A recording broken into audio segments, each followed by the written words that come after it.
Chapter 1. Romina.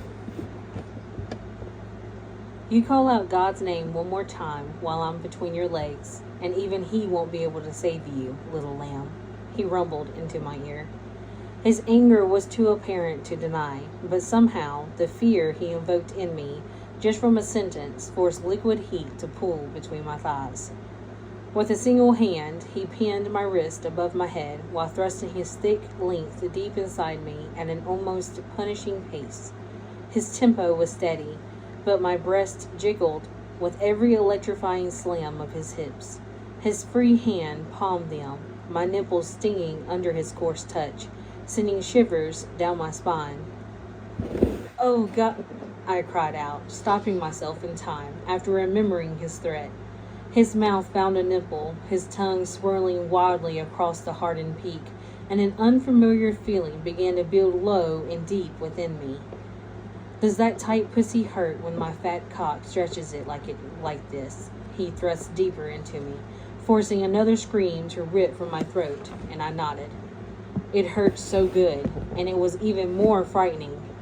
"I knew you were a little slut," he said, moving his hand down to my center, circling his fingers around the slick bundle of nerves that lived there. The feeling in my core intensified, heat filling me up from the inside, bubbling slowly to the surface. "I didn't think they could come their first time," he said as he peered over his shoulder. I gasped and panted between his violent thrusts, reaching for something I couldn't grasp on my own. "Look how well you take me," he grinned, watching the motions between us, with a marveled look dancing through his eyes. A dark chuckle echoed through the room, but I couldn't discern which of them it came from. It was too foggy to make out where we were and who was there. "My dirty little whore, what would your God say if he knew you were calling his name while you squirmed on my cock like this?" he purred into my ear. His words were meant to insult, to cut, but somehow they unleashed the very thing I was holding back. It exploded into a shockwave, like a dam bursting open. I moaned, sinking my nails into his skin, the sheets, whatever I could find, as I rode what I could only describe as a wave of pleasure I was desperate to drown in. "Filthy, filthy little whore," his voice began to morph from the silky deep rumble that melted me from the inside out to a sinister one filled with hate and disapproval that doused my fire. "I knew you were just like your disgusting whore of a mother," he continued, his face slowly coming back into focus as his voice turned slimier and more vicious with each word. His hand clasped around my throat as his eyes burned within a wild hatred, and he squeezed, cutting off my breath. Finally, his features morphed into those of my guardian, Claude Frollo. I woke up in a frenzy, drenched in sweat from the confusing nightmare, reaching south to feel the aftermath of the too realistic fantasy. I parted my lips in shock to find how slick it was down there. That was the third time this month I had suffered through that dream. It was the only one I seemed to ever have anymore. Sometimes there was more to it. Sometimes I woke up and that's where it finished. A story I couldn't find the ending for. The worst part about wondering whether you started to lose grip on reality was that no one could talk you out of it. Once you begun to toy with the very fabric of your own sanity, all you could do is grab a sled and slide down the steep slope like the devil himself was on your back. When I was younger, I used to think that everyone lived this way, that this was normal. But as the veil in front of my eyes slowly lifted, the story I clung to so desperately fell apart. I became jaded, bitter.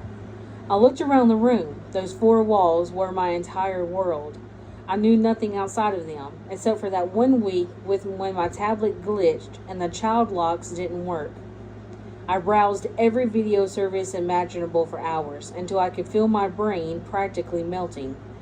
Father Frollo nearly lost his mind and accused me of witchcraft, saying that if I ever mentioned the accident again or any of the things I had seen, he would make me pay. But the damage had been done. My mind began to collapse. I tried to focus on something else, anything else, but his words always found me, worthless, filthy. That's what he'll say.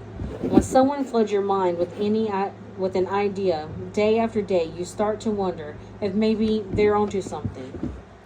What if they see you better than you see yourself?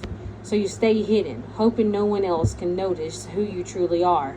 The reality is, my story doesn't have a shocking start. No blood-curdling event to pull you in and make you think it's worth listening to, or let alone me telling it to you. A story is only worth telling if the lie is worth listening to, and that's just the thing about me. I'm not worth listening to. He said so. Headmaster Frollo, the Archbishop. That's what most people call him. I call him Father. You know, in the holy leader sort of way. He's not my real father, and he doesn't miss an opportunity to remind me of it. I'm just a burden he was strapped with, a dirty secret he has to hide from the world. You see, I'm a myth, an urban legend. You grow up locked away in a bell tower of a religious university, and you end up the ghost everyone whispers about. They walk past with their necks strained, searching for anything, just a glimpse to prove I'm real. The headmaster's secret ward. They're desperate to get a peek of the girl born from sin. Father Frollo said my mother was a whore who came to him for help when the sickness hit. She was pregnant and had nowhere to go. She died in childbirth. And the pious Claude Frollo, a man of virtue, couldn't turn away an innocent in need, no matter what others in his position would have forced him to do in the name of purity and God. He raised me, kept me a secret from the church he leads and the school he rules. They would look down on him for helping someone as tainted with the sin as my mother and taking in her shameful offspring. So here I stay, locked away, where no one knows I exist, all to protect his virtue. That's how it's always been, as far back as I can remember. But I'm not a little girl anymore, and this year, I promised myself that I would join the students in class. I've excelled in all of my homeschooling, and I'm more than ready to be out there with them. I'm desperate to know what people are really like. All I know is how they appear from a distance, the far-off sound of their laughs, their conversations intertwined with the music of wind bustling through the thick cover of trees surrounding campus. Summer is wrapping up, and soon everyone will return to the college for the fall, new and old students alike. I don't bother to get to know their faces. They'll be gone soon enough. And I'll still be here, just like Lorene, weathering away like the clock on the bell tower of this very chapel. 2 decades ago, an illness overtook. More than 2/3 of the world's population ended up dying in the first 5 years from it before they could produce a vaccine. Some thought it was the world's way of ridding itself of the very generations killing the planet. But the devout, like Father Frollo, were certain it was God's will, a test of faith, the gauntlet to heaven. My mother died of the illness while giving birth to me, so by his reasoning I should have died too. Just by existing, I had failed his holy test, and it was near impossible to redeem my immortal soul. Sighing, I turned in to Mr. Rogers for the 5th time today on the only TV channel I got.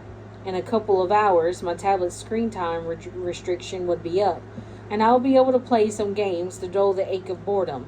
Nothing else but the games worked. Everything I learned went through him first. There had to be a reason for it. I just hadn't figured it out yet. "Do you want to hear my speech?" I asked Lorene, pulling the crumbled piece of paper from my pocket. He won't be able to say no once he's heard my speech.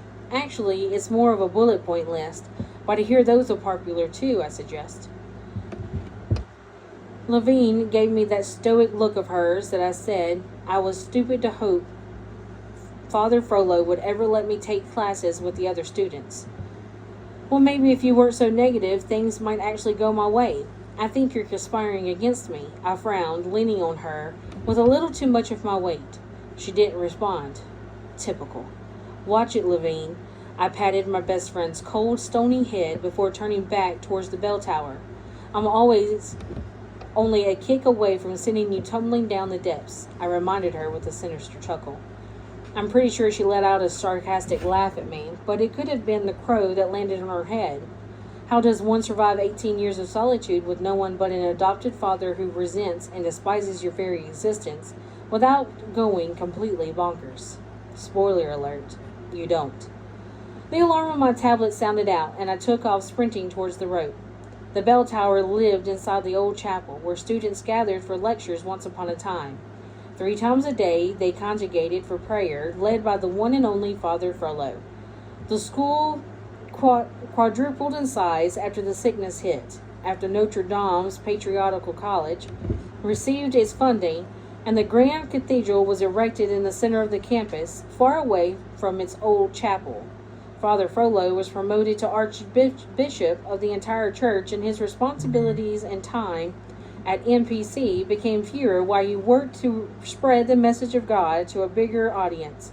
Aside from the 1 class a week he taught that brought him here to supply my needs, I was mostly alone, stuck in the attic of this abandoned chapel.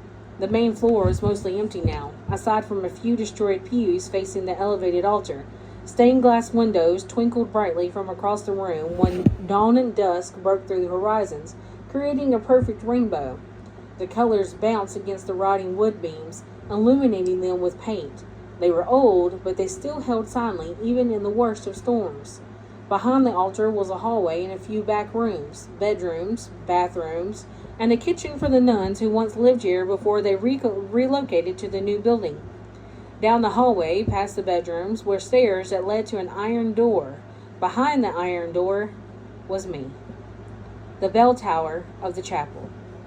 My home. There housed my bed and my essentials, like a tiny refrigerator, TV, and a bookshelf in the opposite corner. A small trunk holding clothing sat at the foot of my bed, though I didn't fit in much of it anymore, and that was it. I mean, what more did I need?